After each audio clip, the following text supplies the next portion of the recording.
তা বিবেচনা হয়ে যাবে লোকটা জান্নাতি নাকি জাহান্নামী।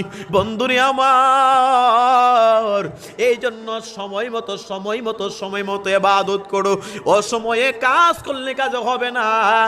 বাংলাদেশের একজন লোক বলেছিল, সময় গেলে সাধন হবে না, সময় গেলে সাধন হবে না। অসময়ে কৃষি করে ফল তো তাতে ধরে না, সময় গেলে সাধন হবে না। অসময়ে সবজি করে ফল তো তাতে ধরে না, সময় গেলে সাধন হবে না। মরার পরে গিয়া আমল করলে কাজ হবে? কথা বলেন, হবে? এ বন্ধুরি আমার, চারজনে চারটা খাটি লইয়া শেষ পর্যন্ত জানাজা পর্যন্ত পড়ছে। আর আবু বকর সিদ্দিক বলে, হাই রে হাই, কত বড় খারাপ মানুষ হইলে তার জানাজার মাঠে কেউ আসতে চায় না। কষ্ট আছে কিনা নাই? প্রশ্ন আছে না? প্রশ্ন আছে না? কষ্ট। আবু বকর সিদ্দিক বুকটা ফাইটা যাইতেছে, এত বড় একটা খারাপ মানুষ জানাজার মাঠে নিবে দূরের কথা, তার খাটিরই ধরতে পারে না। এ বন্ধুরে আমার, মানুষের সাথে বুঝা ব্যবহার করবেন। ভালো ব্যবহার করলে ভালো ফল পাবেন, খারাপ ব্যবহার করলে খারাপ পাবেন। আবু বকর সিদ্দিক যেই মাত্র একটা মাঠের মধ্যে নিলেন, তাকায় আফসোস করতেছেন, গুনার খাতা তার বেশি। কিন্তু কিছুক্ষণ পরে তাকায় দেখে রে, এলাকার মধ্যে যত মানুষ আছে একে অপরে 5 জন 7 জন 2 জন 3 জন আস্তে আস্তে জানাজার মাঠে হাজার হাজার মানুষ হয়ে গেছে। আরো জোরসে বলুন না সুবহানাল্লাহ। কেউ বুঝিতে পারে না রে ওলি আল্লাহর খেলা, পীর মুর্শিদের খেলা। আল্লাহর লীলা খেলা বোঝা বড়ই কষ্টকর। জোরে বলেন ঠিক না? এ বন্ধুরি আমার, বলতেছিলাম এই যে ব্যক্তিটা হঠাৎ কইরা তিনি তাকায় দেখতে পাইলেন, কি অবস্থা হয়ে গেল। আবু বকর কই, জানাজার মাঠে আনার মতো লোক পাইছিলাম না, এখন চাই দেখি হাজার মানুষ জানাজার মাঠে আসতেছে, কারণটা বুঝলাম না। রহস্য আছে কিনা নাই? কথা বলে না, আছে কিনা নাই? এ আমার ভারতের বাবা মায়েরা, আল্লাহ নবীজির সাহাবী আবু বকর আশ্চর্য হয়ে গেলেন। 4 জন পাইছিলাম না তার কাপড় পরানোর জন্য, জানাজার মাঠে আনার জন্য। এখন দেখি হাজার হাজার মানুষ 5 জন 10 জন করে জানাজার মাঠে উপস্থিত। আবু বকর একজন ডাক দেয়া বলেন, ও মুরব্বি চাচা এদিকে আহেন, আপনারা বলছিলাম আপনি জানাজার মাঠে না আসার আগে একটা এই ব্যক্তিটারে ধোয়ানোর জন্য, গোসল করানোর জন্য। আপনি তো গোসল করানোর জন্য আসেন নাই, এখন আবার কর্তৃক আসলেন জানাজা পড়ানোর জন্য, জানাজার নামাজ পড়ার জন্য। মুরব্বি ডাক দিয়া বলে, গো ও আবু বকর, আমি মনে মনে চিন্তা করছিলাম, যদিও লোকটা খারাপ মানুষ ছিল, যাইয়া শেষ বিদায় জানাজার নামাজটা একটাবার পড়ে আসে, একবার আওয়াজ করে বলা যাবে কি সুবহানাল্লাহ। রওজা শরীফ দেখে মন জুড়াই না, যাব আমি সোনার মদিনা। হায় হায় রওজা শরীফ দেখে মন জুড়াই না, যাব আমি নবীর রওজা মুবারক। নবীজির রওজা মুবারকে গেলে লাভ হবে নাকি ক্ষতি হবে? আর জোরে বলেন, লাভ হবে নাকি ক্ষতি হবে? এ মুসলমান বাবা ভাইয়েরা, গজল কিছু রাখছি, শেষে দা বলবো, আলোচনার আগে গুছাই লই।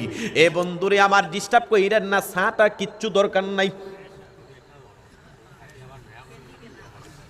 চা একটা দিছে, এটা কালারও সুন্দর না, কি কালার বানায় আল্লাহ আল্লাহ আল্লাহ। না না না, আর দিন না, ফার্ম দিন না, চা নিয়ে একটা গান আমি কত মানুষের কত কিছু দিয়া বাইরা লই হয়নি। এই কারণে চা, আপনাদের সিলেটি মানুষ, আপনারা তো আসামের মানুষ, সিলেটের সাথে সংযুক্ত। একটা চা বানাও আমার জন্য, আদা দিও, এলাচি দিও, চিনি দিও সামান্য, একটা চা বানাও আমার জন্য। রুমে বলছিলাম একটা চা দিত চিনি কম দিয়া, এখন গিয়া দেখি চিনিটা দিছে ওইটা। জোরসে বলুন আল্লাহু আকবার, আরেকটু মায়ের সুরে বলুন আল্লাহু আকবার, আরেকটু জবান খুলে বলুন না ইয়া রাসূলুল্লাহ। প্রতিদিন আল্লাহর রহমতে হাজার মানুষের সাথে দেখা হয়, প্রতিদিন এক এক ধরনের এক এক মানুষের সাথে কথা হয়, বার্তা হয়, এক এক মানুষের সাথে সম্পর্ক হয়, কারো সাথে সুসম্পর্ক, কারো সাথে দুঃসম্পর্ক। আই রে হায়, আল্লাহ কত রকমের মানুষ বানাইছে, একটার সাথে আরেকটা চেহারা মিলে না। সুবহানাল্লাহ কইতেন না? এইটা যে আল্লাহর কত বড় একটা কুদরত, কত বড় একটা নিয়ামত, একটার সাথে একটা চেহারা মিলে না। এ মুসলমান, চীন দেশের মানুষ দেখবেন, আমরা বাংলাদেশে আপনাদের ভারতে অনেক চীনেরা আসে, সবজির একজাত দেখা যায়, ঠিক নেই? চেহারা টেহারা সিং চাং পং পাং কিং বলেনি, সবদের একজাত দেখা যায়। কিন্তু এখানে আল্লাহর একটা কুদরত, একটু নমুনা দেখেন। তারা চীন দেশের এক একটা চেহারা এক এক রকম, কিন্তু দেখতে সব একরকম দেখা যায়, কিন্তু মূলত যায় দেখা যায় এক একটার মধ্যে বাগাবাগি আছে কিনা নাই। কথা বলেন, আছে কিনা নাই? হাই রে হাই, হাই রে হাই। ভাইরা আমার, আবু বকর সিদ্দিক দেখেন মানুষের এখন আর জাগা লইতাছে না জানাজার মাঠে, মনে আছে নি আপনাদের? আবু বকর ডাক দিয়া বলেন, হায় রে হায়, লোকটা যদি গুনাহগার হয় তাইলে তার ডাস্টবিনের মধ্যে ফালাইছে কে রে? আবার যদি লোকটা ভালো মানুষ হয় তাইলে তারা জানাজার মাঠে এত মানুষ কেন? তিনার মনের ভিতরে প্রশ্ন জাগিয়া গেছে, আর মনে মনে টেনশনে পড়ে গেল, কারণ একটা আছে কি না নাই? জোরে বলুন, আছে কি না নাই? বন্ধুরে আমার, মরার আগে একবার কইল, মইরা দেখেন কবরের কি যন্ত্রণা। এ বন্ধুরে, আবু বকর সিদ্দিক রাদিয়াল্লাহু তাআলা আনহু হঠাৎ কইরা তিনি মনে মনে চিন্তা করলেন যে জানাজার মাঠটার মধ্যে নিয়েছিল, এটার মধ্যে আর জায়গা নাই। সুবহানাল্লাহ, সুবহানাল্লাহ। এটার মধ্যে আর জায়গা হইতেছে না। মানুষের চেহারা দেখা বিবেচনা কইরেন না রে মুসলমান, কার ভিতরে জানে কি লুকাইতে আছে আল্লাহ ছাড়া কেহ জানে না। এ বন্ধুরে, হঠাৎ কইরা জানাজার মাঠে একজন আরেকজনকে জিগাই, কিও মিয়া সাহেব, তুমি না কইছিলা তার জানাজা যাইবা না, তুমি আইছো কেন লেগা? তোমার বাড়িতে তো গত 2 দিন আগে চুরি কইরা গেছে এই ব্যক্তিটা, খারাপ মানুষটা, তো উনি হইতাছে, তুমি আইছো কেন লেগা? সুবহানাল্লাহ কইতেন না? সুবহানাল্লাহ। একজন আরেকজনের সাথে ডেকাডেকি করতেছে, তুমি আইছো কেন লেগা জানাজার মাঠে? আরেকজন কইতেছে, তুমি আইছো কেন লেগা? এক পর্যায়ে সবাই বলতেছে, না, আল্লাহ রাসূলের সাহাবী আবু বকর সিদ্দিক রাদিয়াল্লাহু তাআলা আনহু তিনি যেহেতু জানাজার মাঠে গেছই গেছে, যাক লোকটা খারাপ মানুষ যেহেতু আসেন, তার জানাজার নামাজটা শেষভাবে পড়ে হই দেই। আল্লাহ, আরো জোরসে বলুন না সুবহানাল্লাহ। এ বন্ধুরি আমার, আবু বকর সিদ্দিক রাদিয়াল্লাহু তাআলা আনহু আশ্চর্য হয়ে গেলেন, মনের ভিতরে প্রশ্ন জায়গা গেল, খারাপ হইলে ডাস্টবিনে পড়ে কেন? খারাপ হইলে জানা যায় এত মানুষ কেন? আবার বালা কইলে ডাস্টবিনের মধ্যে ফালাই রাখছে কেন? প্রশ্ন আছে কিনা নাই? এ বন্ধুরে, হযরত আবু বকর সিদ্দিক রাদিয়াল্লাহু তাআলা আনহু মানুষ আস্তে আস্তে আস্তে আস্তে তাকায়া দেখতে পাইলেন সন্ধ্যা হয়ে যাইতেছে, সকালে মারা গেছে, সন্ধ্যা হয়ে যাইতেছে। আবু বকর টেনশনে পড়ে গেলেন, আবার চিন্তায় পড়ে গেলেন, ব্যাপারটা কি এমন একটা ঘটনা ঘটে রে? এ বন্ধুরে, হঠাৎ কইরা আমার আবু বকর সিদ্দিক মনে মনে কয়, কিছুক্ষণ পরে তো মাগরিবের আযান দিয়া দিব, সন্ধ্যা হয়ে গেলে তাকে আবার কে দাফন কাফন করব? মানুষ আসতে লাগলো, আসতে লাগলো, আসতে লাগলো। হঠাৎ কইরা হযরত আবু বকর তিনি আর বললেন, আর মানুষের জন্য অপেক্ষা করা যাবে না, চলো আমরা জানাজার নামাজ সুন্দর করে পড়ে ফেলি। বন্ধুরে আমার, জানাজার নামাজ সুন্দর করে পড়লেন। জানাজার নামাজ ফরজে কিফায়া 4 তাকবীরে। আপনাদের ভারতে কত তাকবীরে দেয়? আসতে বলেন, কত তাকবীর দেয়? 4 তাকবীর দেয়। হে মুসলমান, দেখেন সন্তানরে একটা ভালো সন্তান যদি না বানাইতে পারেন, আমি কই লালাতে বলেছিলাম, সন্তানরে যদি ভালো একটা সন্তান না বানাইতে পারেন, সন্তানটারে মা বাবা ভিক্ষা কইরা সন্তানটারে লেখাপড়া করাইছে, জেনারেল লাইনে লেখাপড়া করাইয়া ওই সন্তানটারে বড় একটা চাকরিওয়ালা বানাইছে। ওই সন্তানটার বাবা যখন মারা গেছে, ওই সন্তানটা বাড়িতে আইসা 2 মাস আগে যে ঈদের নামাজ পড়া গেছিল, জানাজার নামাজ পড়াইতে যাইয়া বাবারে ঈদের নামাজ পড়া গেছে। জোরে কন্যা নাউজুবিল্লাহ। আমার রাসূল বলেন, কোন সন্তান যদি তার পিতা মাতাকে কোন সন্তান যদি তার পিতা মাতাকে জানাজা দিয়ে দিতে পারে, জানাজা দেওয়ার সাথে সাথে আমার আল্লাহ সন্তানের জানাজা দেওয়ার সাথে সাথে আল্লাহ তার মা বাবার গুনাহ খাতাগুলো মাফ করে দে। বাবা মা কষ্ট কইরা সন্তানটারে লালন পালন কইরা সাহায্য আইনা মানুষের কাছে দাঁড়ে দাঁড়ে আইনা ছেলেটারে লেখাপড়া করাইছে, বড় একটা ডিগ্রিধারী করাইয়া চাকরি বাকরি করাইলো, কিন্তু সন্তান ঈদের নামাজ পড়া গেছে, বাবার জানাজার নামাজ পড়ে নাই। তার মানে সন্তানটা ছোটবেলায় কুরআন শিক্ষা সে গ্রহণ করে নাই। কথা বলেন ঠিক কিনা?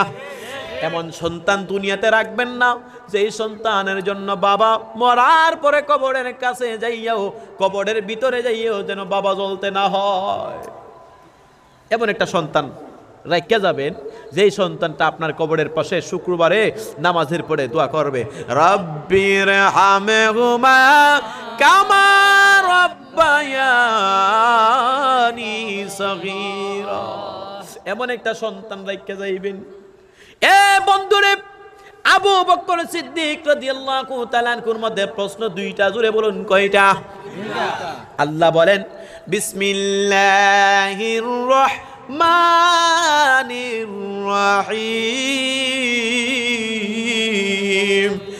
ইন্নাল্লাহা আলা কুল্লি শাইইন কাদির। আল্লাহু আকবার। আমার আল্লাহ পাক রব্বুল আলামিন ডাক দেয়া বলেন, নিশ্চয় আমি আল্লাহ সর্বশক্তিমান। আমার আল্লাহ পাক রব্বুল আলামিন পাহাড়কে দরিয়া বানায়, আবার সাগরকে পাহাড় বানাইতে পারে কি পারে না? আমার আল্লাহ গুনাহগাররে মাফ করতে পারে কি পারে না? আর জোরে বলুন পারে কি পারে না? এ বন্ধুরে, সন্ধ্যা যখন হয়ে গেল, আবু বকর সিদ্দিক তিনি যেই মাত্র জানাজার নামাজ পড়াইলেন, জানাজার নামাজটা পড়াইয়া তিনার মনের ভিতরে দুইটা প্রশ্ন, জোরে বলুন কতটা প্রশ্ন আছে? দুইটা প্রশ্ন। কিটা? দুইটা প্রশ্নের মধ্যে একটা হচ্ছে, লোকটা খারাপ হইলে তার জানাজার মধ্যে এত মানুষ কেন? আর লোকটা এত ভালো মানুষ হইলে তারে ডাস্টবিনে ফালাই রাখছে কেন? প্রশ্ন আছে কিনা নাই? খুব খেয়াল।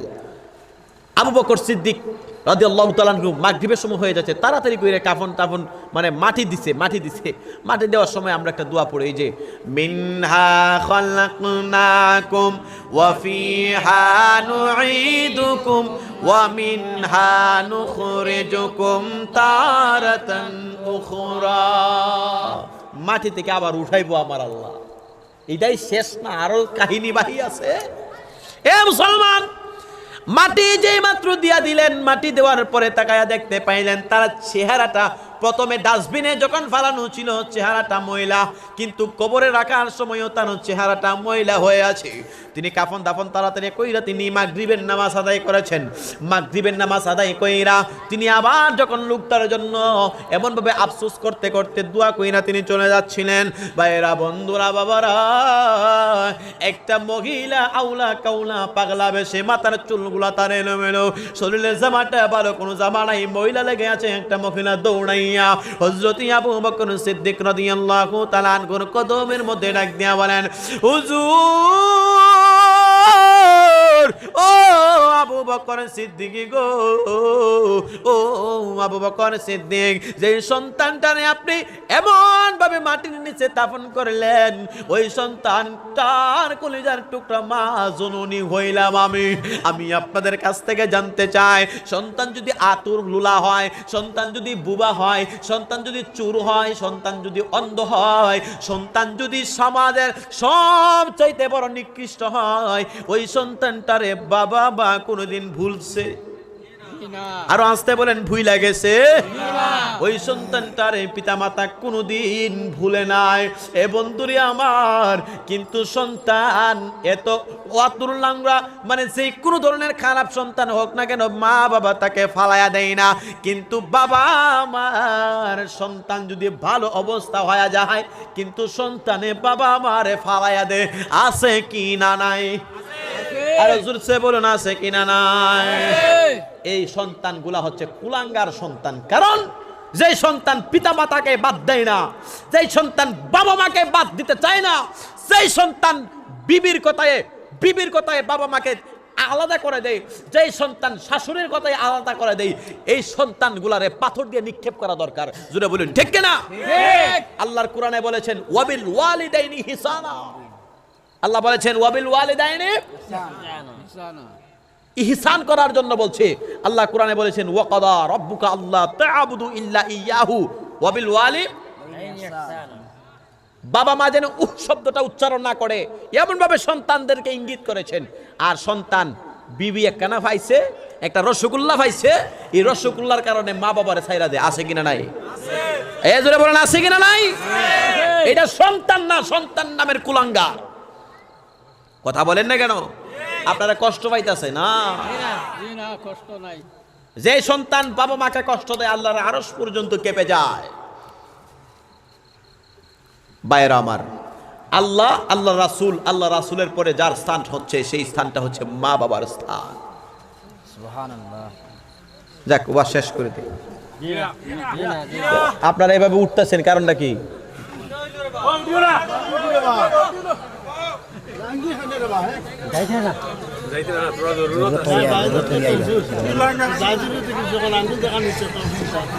যে যাইবেন বইলে যাবেন, 1 নম্বর হলে 1 নম্বর, 2 নম্বর হলে 2 নম্বর বইলে যাবেন। আমার তো কত আগে ধরছে, এলে কি আমি গিয়া যদি আপনাদের 1 নম্বর 2 নম্বর কইলে কি আপনারা বসে থাকবেন? তা আমার ধরছে, আমি তো যাই না, আপনারা জান কে লিগা? ও তো আজের আপনারা ওয়াজ করি আমি গলা ভাঙ্গি আপনাদের। আয় হায় হায়, তাহলে একটু মহব্বতে আওয়াজ করে বলুন আল্লাহু আকবার। আর একটু মায়ের সুরে বলুন ইয়া রাসূলুল্লাহ। এ মুসলমান, মা দুঃখিনী আবু বকর সিদ্দিক রাদিয়াল্লাহু তাআলা আনহুর কদমে বলতেছেন, হুজুর গো, যে সন্তানটার আপনি মাটির নিচে রেখেছেন এই সন্তানটার মা হইছি আমি। হুজুর, আবু বকর সিদ্দিক ডাক দিয়ে বলেন, মা গো, আপনার সন্তানটার আমল জানে কেমন আমি জানি না, তবে তার মধ্যে একটা প্রশ্ন জায়গা গেছে। মহিলা ডাক দিয়ে বলেন, ও আবু বকর সিদ্দিক, প্রশ্ন জানি না, আমার সন্তানটারে আমি একটাবার তার চেহারাটা দেখতে চাই। জোরে আওয়াজ করে বলুন সুবহানাল্লাহ। আবু বকর সিদ্দিক বলেন, এ মা, ওই সন্তানটারে কাফন দাফন কইরা ডাস্টবিন থেকে উঠাইয়া তারে কাফন মাটি দিয়া দিয়েছে। শরীয়তের দৃষ্টিতে মাটি দেওয়ার পরে আর কোনো মানুষকে উঠানো যায় না। উঠানো যায়? মাটি দেওয়ার পরে আর কাউকে মাটি থেকে এমন ভাবে উঠানো যায় না। কুল্লু নাফসিন যায়িকাতুল মাউত, এই কোরআনের আয়াতটা যদি আপনি আমি শুনে থাকি, বন্ধুরে কোনো মানুষকে কোনোদিন কষ্ট দিয়েন না। মরার সময় চেহারাটা, যাদের বদ আমল, যাদের বাম হাতে আমল নামা আমার আল্লাহ দিবেন, তাদের চেহারাটা আমার আল্লাহ পাক রব্বুল আলামিন অন্ধকার বানায়া ফেলবে। এ বন্ধুরে আমার, এই মহিলাটা ডাক দিয়া বলেন, এই আবু বকর, এত কিছু বুঝি না, এই সন্তানটার কলিজার টুকরা মা দুঃখিনী গইলাম আমি। এই সন্তানটা সুর আর বাটপার আর যাই কিছু হোক, সন্তানটারে একটা পার কইল আমি মা দুঃখিনী দেখতে চাই। আবু বকর ডাক দিয়া বলেন, মাগো, শরীয়তের দৃষ্টিতে এমন কোনো কথা নাই, মাটি দেওয়ার পরে আর কোনো মানুষকে উঠানো যায় না, কিন্তু মা দুঃখিনীর কলিজা মানে না। এ বন্ধুরি আমার, তাকায়া দেখবেন বাংলাদেশে নয় বিশ্বের মধ্যে একটা রীতি এখন চালু হয়ে গেছে, যদি কোনো মানুষ ফাঁসি লাইগা মারা যায়, যদি কোনো মানুষ বিষ খায়া মারা যায়, যদি মানুষ সুইসাইড করে মারা যায়, লোকটা মারা যাওয়ার কারণে এরপরে লোকটাকে যে মাত্র কবরে রাখা হয়, কিছুদিন পরে তার তদন্তের স্বার্থে কিন্তু পুলিশে 5 দিন 7 দিন পরে উঠাই কি উঠায় না? উঠাইনি এমন ভাবে কবর থেকে এমন ভাবে উঠাইয়া নেয়। এ বন্ধুরে, আল্লাহর নবীজির সাহাবী আবু বকর ডাক দিয়া বলেন, মাগো, মাটির মধ্যে মাটি দেওয়ার পরে আর উঠানো যায় না, মার দুঃখিনীর মন তো আর মানে না। কিন্তু হঠাৎ কইরা গো, মহিলাটারে তো আকুতি মিনতে দেইকা হযরত আবু বকর আর সহ্য করতে পারে নাই। কয়েকজন আলেম দেইকা, তিনি কয়েকজন মানুষ দেইকা আবার কবরস্থানটা আস্তে আস্তে খুঁড়তে লাগলেন। কি করব, মায়ের মন তো আর মানে না।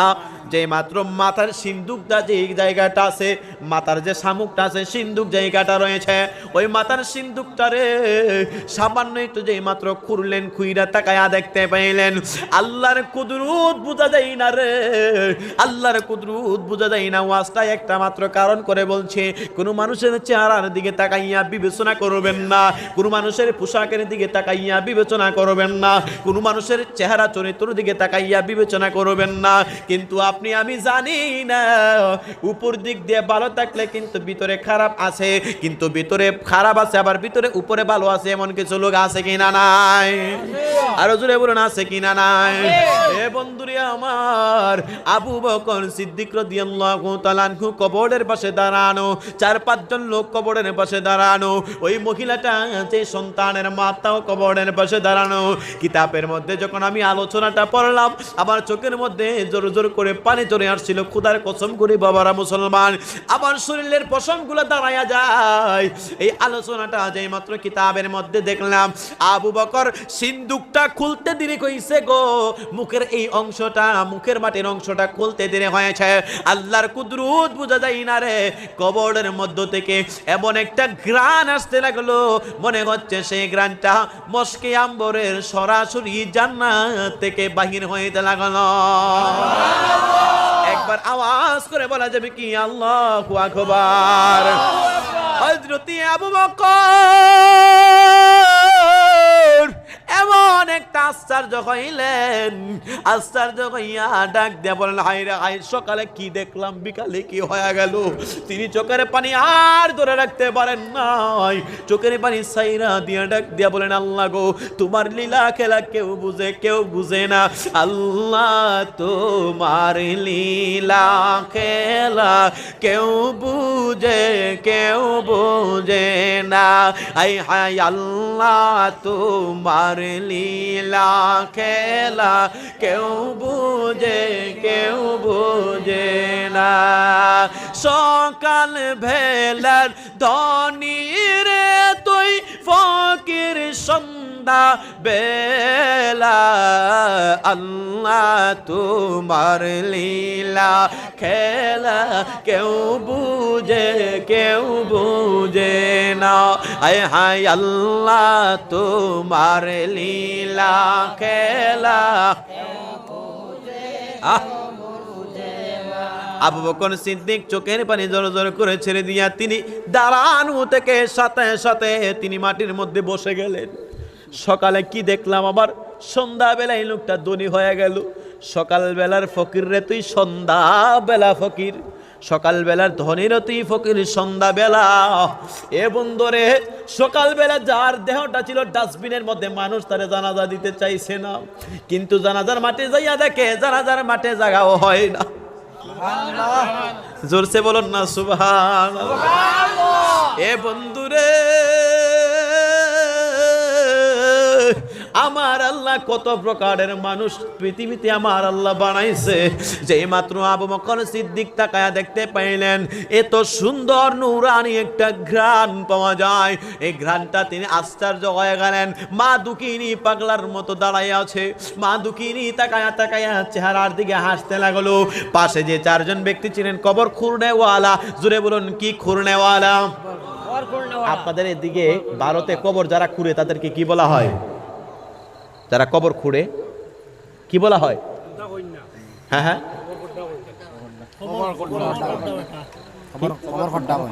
কবর খড্ডা, মানে কবর খুঁড়ুন না, তাই তো? শুনেন, এই ব্যক্তি যারা কবর খুঁড়ে, কবর খুঁড়া যারা আপনারা গ্রামের ভাষায় বলে, তাদেরকে দেখলে ইজ্জত করবেন। কেন করবেন জানেন?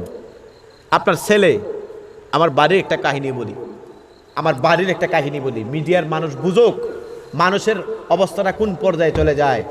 তার বাবা মারা গেছে, আমি নিজে সাক্ষী, তার বাবা মারা গেছে। বাবার লাশটা বাড়ির মধ্যে সবাই কান্নাকাটি করে। তখনকার সময়টা ছিল আমের সিজন। কিসের সিজন? আমের সিজন। লোকটার 5-7 জন ছেলে, বাবার লাশটা বাড়িতে সবাই কান্নাকাটি করতেছে, বাবা মারা গেছে। আর এই লোকে সন্তান হইয়া তার বিবির লইয়া ছেলে মেয়ে লইয়া ওই পিছনের বাড়ির একটা আম বাগানের ফল আছে, আমের একটা ফল আছে, সবাই কান্নাকাটি করতেছে বাবার লাশ লইয়া। একটা ছেলে, 5-7 জনের মধ্যে একটা ছেলে গেছে গা ছেলে মেয়ে লইয়া আম ফারবার লাগে। নাউজুবিল্লাহ। ছেলেগুলো আলাদা হয়ে গেছে আর কি। বাবার লাশটা সবাই লইয়া কান্না করতেছে। ভাগ্যক্রমে আমি হেন উপস্থিত, আমি তখন ছোটবেলা, আমি উপস্থিত। আমি দেখতে আশ্চর্য হয়ে গেলাম যে বাফে 7টা ছেলেরে বাফের টেহাই ঘর বানাই দিছে। কি বানাই দিছে? গড় থাকার ঘর বানাই দিছে। নিজের টাকা, একটা সন্তানের টাকায় বাড়ির গন্ধে লাগাইছে না, নিজের টাকা 7টা ছেলেরে 7টা বাড়ি বানাই দিছে ওই বাবা। আর সেই বাবা মারা গেছে, বাবার সামনে বই একটু কোরআন শরীফ পড়স না, বাবার সামনে বই একটু কান্নাকাটি করস না, মায়া কি জিনিস? এই ছেলেটা বাবার লাশটা হেনে ফালাইয়া, বাবা সবাই তো আলাদা হয়ে গেছে, ছেলে এই সন্তানটা তার বিবির সন্তান লইয়া পিছনের বারে গিয়া আম বাগানে আম ফাটতাছে, যেই আম বাগানের সবচেয়ে বড় মিষ্টি ফল আসিন। আমি ভাগ্যক্রমে গেছিলাম 1 নাম্বার করবার লাগিয়া, মানে ফসাদ করবার লাগিয়া, যাইয়া দেখতেছি এই কাম করতেছে। আমি তাকায়া দেখতে পাইলাম এত বড় নিমুখ হারাম, আমার মনে হয় না আর কেউ আছে। বাপের লাশটা সবাই কান্নাকাটি করে, মেয়েগুলা আইসা বাপের সামনে কোরআন শরীফ পড়ে, কেউ কান্নাকাটি করে, কেউ দাঁতি লাগতাছে, কেউ ঠাসকি খায়া এমনভাবে অজ্ঞান হইতাছে। আর এই বাপের সন্তানই যাইয়া আম পারে।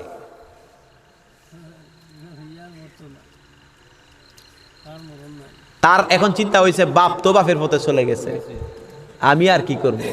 দিলে আম যদি ফাটতে পারি তাহলে আমার ছেলে মিলিয়ে খাইতে পারবো। বাটফারের দল, ওরে বাটফার, ওরে সিটা, কথা বলেন ঠিক কিনা? আচ্ছা বলেন তো, বাবা যদি জানতো আমার সন্তান আমার দেহটা বাড়িতে রাখা, এই সন্তানটা আম ফারবার লেগে যাইল গা, সন্তানটারে কোনোদিন বাবা জন্ম দিলইলে? আর এই মহিলাটা মুস্কি মুস্কি হাসি দিয়ে বলতেছে, আবু বকর সিদ্দিক, ও আবু বকর, আপনি কি বলছেন? ছেলেটা গুনাহগার আর নেককার হোক এটা আমার দেখার বিষয় না, আমার ছেলের চেহারার মধ্যে দেখে নূর ভাসতেছে। আরো জোরছে বলেন সুবহানাল্লাহ। এ বন্ধুরে আমার, ওয়াজে বেনজির কিতাবের মধ্যে দেখে আমার শরীরের রোগগুলো আস্তে আস্তে, মানে আমার পশমগুলো দাঁড়ায় গেছে ওয়াজটা শুই না। যেই মাত্র আবু বকর বলেন, আমি দেখলাম কবর থেকে মশকে আম্বরের গ্রান আসে, আবার পাশে পাশে তার চেহারার মধ্যে, সকালে দেখছিলাম মহিলা, চেহারাটা বসকায় গেছে, চেহারাটা মানে অন্যরকম, কেমন একটা কিসের পশুর একটা সুরত হয়ে গিয়েছিল।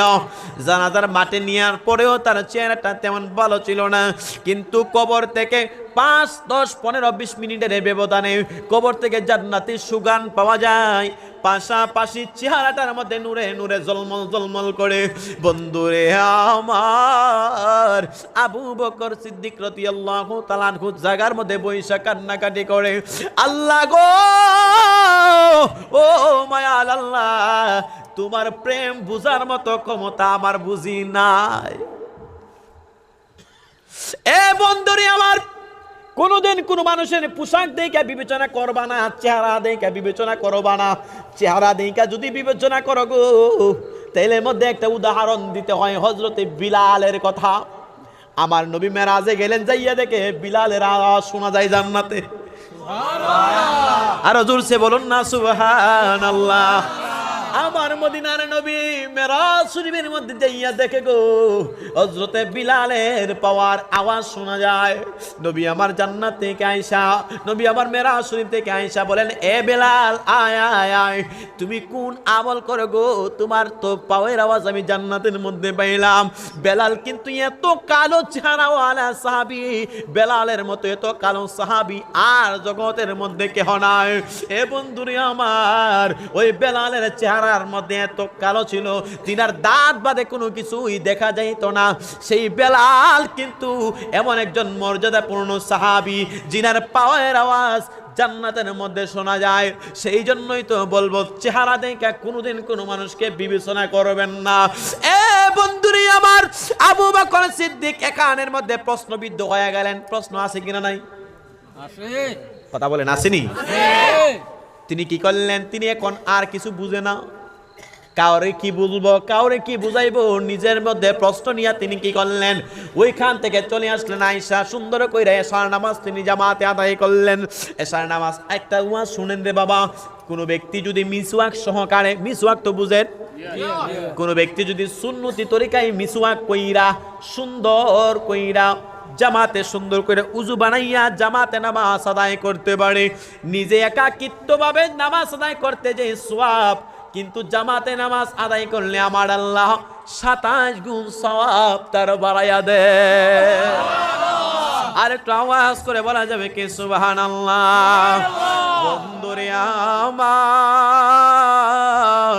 ও আমার ভাইয়েরা, বন্ধুরা, বাবারা, যে কথা বলছিলাম আবু বকর সিদ্দিক রাদিয়াল্লাহু তাআলা আনহু এশার নামাজটা যখন জামাতে আদায় করছেন, হায় রে হায়, মনের ভিতরে কিন্তু প্রশ্ন জায়গা রয়েছে। কারণটা আজকে বুঝলাম না, এই প্রশ্নের উত্তর আমি কোন জায়গায় পাইব কোনো কিছুই তো বুঝতে পারি আর না। হঠাৎ করে আবু বকর সিদ্দিক রাত্রে বেলা তিনি দুরূদ শরীফ পড়েছেন এশার নামাজের পরে। জুড়ে বলুন কি পড়েছেন? একটা ওয়াজ আল্লাহর নবীজির সাহাবীগণ থেকে কিয়ামতের আগ পর্যন্ত যত নবী রাসূল, যত ওলি আউলিয়ারা আসবেন, যারা আল্লাহর মাহবুব বান্দা আসছেন এবং এসেছিলেন, সকলের মধ্যে একটা আমল আমি কিতাবের মধ্যে পেয়েছি। সকলের মধ্যে একটা আমল, রাত্র গভীর হয়ে গেলে প্রত্যেকটা মানুষ ঘুমায়া যায় আর আল্লাহর ওলিরা আল্লাহর জিকির করেন, আল্লাহর রাসূলের উপরে দুরূদ শরীফ পড়েন, বেশি বেশি করে নামাজ আদায় করেন। এই তিনটা আমল তারা বেশি করে। কোনো ব্যক্তি যদি বলেন আমি আল্লাহর ওলি হতে চাই, তাহলে আপনার জন্য আমি সাজেস্ট করব, আপনাকে আমি অনুরোধ করব, আপনাকে আমি সাজেস্ট করব, আপনি এই তিনটা কাজ করবেন। নামাজ আদায় করবেন রাত্রেবেলা, আল্লাহর জিকির করবেন, নবীর প্রেমে দুরূদ শরীফ পড়বেন। এই 41 বার যদি আপনি এই আমলটা করে করে যেতে পারেন, আমার আল্লাহ পাক রব্বুল আলামিন আপনাকে 41 বার থেকে 42 দিনের মাথায় আমার রাসূলের দিদার আপনাকে দেখাই দেবে। একটু করেই দেখেন না, একটু করে দেখেন। অনেকেই তো দিদার পেয়েছে। জালালউদ্দিন সুয়ুতি 75 বার দেখেল নবীজি, এতবার দেখিয়াও নবী তৃপ্তি তাহার হলো না। মদিনা মদিনা আশিক মুমিনের ঠিকানা, বলো না মদিনা মদিনা আশিক মুমিনের ঠিকানা, বলো না মদিনা মদিনা। দিদার চাইয়ে কাঁদো তোমরা, হও না নবীর দেওয়ানা। মদিনা মদিনা আশিক মুমিনের ঠিকানা, বলো না মদিনা মদিনা আশিক মুমিনের ঠিকানা। এ বন্ধুরে আমার, আবু বকর সিদ্দিক এশার নামাজ পড়ে না তাসবিহ কিছু আদায় করলেন, জিকির করলেন, দুরূদ শরীফ পড়লেন, নামাজ আদায় কইরা তিনি এই নামাজরত অবস্থায় কখন জানে ঘুমায় গেলেন, কিছু বলতে পারে না। আমার মদিনার নবী রাহমাতুল লিল আলামিন নবী স্বপ্নে যুগে আয়েশা ডাক দিয়া বলেন, আবু বকর, তোমার মনের ভিতরে তিনটা প্রশ্নের উত্তর আমি নবী তোমাকে দেওয়ার জন্য আসলাম। সুবহানাল্লাহ। আর একটু জোরে বলুন না সুবহানাল্লাহ। আমার রাসূল হাদিস শরীফের মধ্যে ডাক দিয়ে বলেন, মান যারা কবরিহি ওয়াজাবাত লাহু শাফাআতি। আমার কোনো আশিক উম্মত যদি গো আমি নবীজিকে, আমার কোনো আশিক উম্মত যদি আমি নবীজির রওজা মুবারকে আয়েশা সালাতু সালাম দিতে পারে, আমি নবীজির রওজা মুবারক জিয়ারত করতে পারে রে, ওই উম্মতরা রে জাহান্নাম থেকে সুপারিশ কইরা আমি নবীর উপরে ওয়াজিব হয়ে যায়। আরেকটু জোরে বলুন না ইয়া রাসূলুল্লাহ। যে মদিনায় যাইবে নবীর দিদার পাইবে, যে মদিনায় যাইবে নবীর দিদার পাইবে, শাফাআত করবেন শাহে মদিনা। বাবা শুনো না হাদিসে পাকের বর্ণনা, বাবা শুনো না হাদিসে পাকের বর্ণনা। বিবি জুলেখাই বলে ডেকে ইউসুফ নবীকে দেখে হাত কেটেছে মহিলারা টের পেল না। বিবি জুলেখাই বলে দেখে হাত কেটেছে, বিবি জুলেখাই বলে ডেকে ইউসুফ নবীকে ডেকে হাত কেটেছে মহিলারা টের পেল না। মায়ে আয়েশাই ডেকে কই মোর নবীর যদি দেখা হয়, কলিজা কাটলে টের পাবি না। বাবা শোনো না হাদিসে পাকের বর্ণনা। শুনেন, হযরতে ইউসুফ আলাইহিস সালাতু ওয়াস সালামের সুন্দর দেখে জুলেখা পাগল হয়ে গেছে। কে পাগল হইছে? জুলেখা পাগল হয়ে গেছে, গজলটা একটা তালও পড়ছে, গাইতাম নি আপনাদের? গাইতাম নি? ইউসুফ নবীর চেহারার সৌন্দর্য দুইকা জুলেখা পাগল হইছে। তো জুলাইখার বান্ধবীরা কইতাছে, আরে তুমি এমন একটা লোকের প্রেমে পড়ছো, দাসীর প্রেমে পড়ছো। জুলাইখা তার বান্ধবীরা ডাক দিয়ে বলতেছে, আচ্ছা শুনো, আমার ইউসুফরে নিয়ে তোমরা বাজে কথা বলছো, আমি কার জন্য পাগল হইছি? বান্ধবীদের হাতে ছুরি দিছে, আর এক হাতে আপেল দিছে, কমলা দিছে, লেবু দিছে, দিয়া বলতেছে, আমার জুলেখা আমার ইউসুফ এদিক দিয়ে আসবে, তোমরা যখন আসবে তোমরা ফল কাটবা, হাতের মধ্যে দিয়া কি কাটবা? ফল কাটবা। এমন ভাবে সুন্দর করে বসাইছে, দুনোর দিক দিয়া দুই মেহমানদেরকে বসাইছে, জুলাইখার বান্ধবীদেরকে। আর ইউসুফ যখন এমন ভাবে আসছে, আসার সময় ইউসুফের সৌন্দর্য দেইকা তাদের হাত দিয়ে বলছেন যে কাটার জন্য, তারা ফল কাটতে যাইয়া এক একজনের আঙ্গুল কাটছে, কবজি কাটছে, কারো এন পর্যন্ত কাইটা লাইছে, হেরা টিয়ার ওই পাইছে না। আর একটু জোরসে বলেন না সুবহানাল্লাহ। আমার নবীর চাইতে ইউসুফ নবীর চাইতে আমার নবীর সুন্দর কম না বেশি? আর একটু আসতে বলুন, কম না বেশি? এই জন্য এটা একটু রেকর্ড হবে আর কি, এটা আবার ইউটিউবে যাবে। এই জন্য আমি নাতে রাসূলটা শুরু থেকে বলতেছি, যদি পারেন সুন্দর সুন্দর করে একটু বলবেন। নাতে রাসূল বলা সাহাবায়ে কেরামের সুন্নত। সাহাবীর নাম হচ্ছে হাসান বিন সাবিত রাদিয়াল্লাহু তাআলা আনহু। তিনি নাতে রাসূল পড়তেন, আর নাতে রাসূল শোনা আমার রাসূলের সুন্নত। সুবহানাল্লাহ।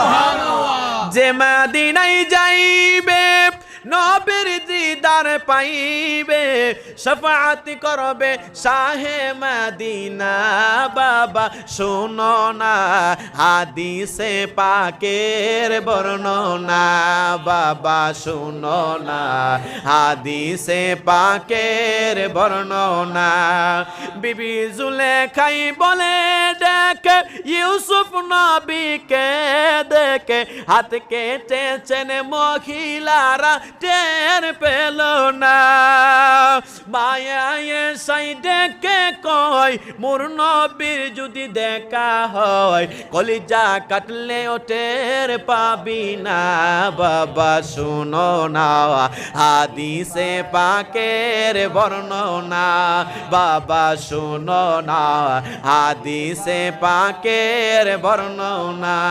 যে মদিনায় যাইবে নবীর দিদার পাইবে, শাফাআত করবেন শাহে মদিনা। বাবা শোনো না হাদিসে পাকের বর্ণনা, বাবা শোনো না হাদিসে পাকের বর্ণনা। সিদ্দিকী আকবরের দাবি দেখবি যদি একবার নবী, জীবনে আর জ্বালা থাকবে না।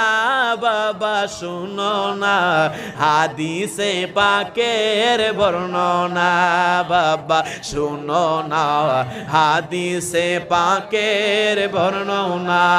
যে মদিনায় যাইবে নবীর দিদার পাইবে, শাফাআত করবে শাহে মদিনা। বাবা শুনো না হাদিসে পাকের বর্ণনা, বাবা শুনো না হাদিসে পাকের বর্ণনা। আবু বকর অবশেষে জায়গা পাইল নবীর পাশে, সুবহানাল্লাহ বলেন। আবু বকর অবশেষে জায়গা পাইল নবীর পাশে, আনন্দের আর সীমা রইল না। বাবা শোনো না হাদিসে পাকের বর্ণনা, বাবা শোনো না হাদিসে পাকের বর্ণনা। যে মদিনায় যাইবে নবীর দিদার পাইবে, শাফাআত করবে শাহে মদিনা। বাবা শোনো না হাদিসে পাকের বর্ণনা, বাবা শোনো না হাদিসে পাকের বর্ণনা। একটা জবানও বন্ধ রাখবেন না, সকলে আওয়াজ করে বলুন না সুবহানাল্লাহ। আমার মদিনার নবী রহমাতুল লিল আলামিন নবীজি স্বপ্নের যুগে ডাক দিয়া বলেন, আবু বকর তোমার 3টা প্রশ্নের উত্তর আমি নবী দিয়ে দেব। আবু বকর ডাক দিয়া বলেন, ইয়া রাসূলুল্লাহ ইয়া হাবিবাল্লাহ, ও মায়ার নবী দয়ার নবীর প্রশ্নগুলো আমার কেমন কেমন জানে মনের ভিতরে আর জায়গা হইতেছে না, আপনাদের উত্তর জানা দরকার আছে নি? লোকটা কোন কারণের আমলে এই আজকের এই পরিবর্তন জানা দরকার আছে কিনা নাই? আসতে বলেন আছে কিনা নাই? এ বন্ধুরে, আবু বকর সিদ্দিক রাদিয়াল্লাহু তাআলা আনহু নবীকে ডাক দিয়ে বলেন, ইয়া রাসূলুল্লাহ, লোকটা যদি এতই খারাপ মানুষ হয় তাইলে লোকটা না জানাজার মাঠে এত মানুষ কেন 3টা প্রশ্ন করছে খেয়াল করবেন। প্রথম নাম্বার, লোকটা এত খারাপ মানুষ হইলে তার জানাজার মাঠে এত হাজার হাজার হাজার হাজার মানুষ কেন উপস্থিত হয়? ইয়া রাসূলুল্লাহ, লোকটা এত ভালো মানুষ যদি হয় 2 নাম্বার, লোকটা এত ভালো মানুষ হইলে তারে মানুষ ডাস্টবিনের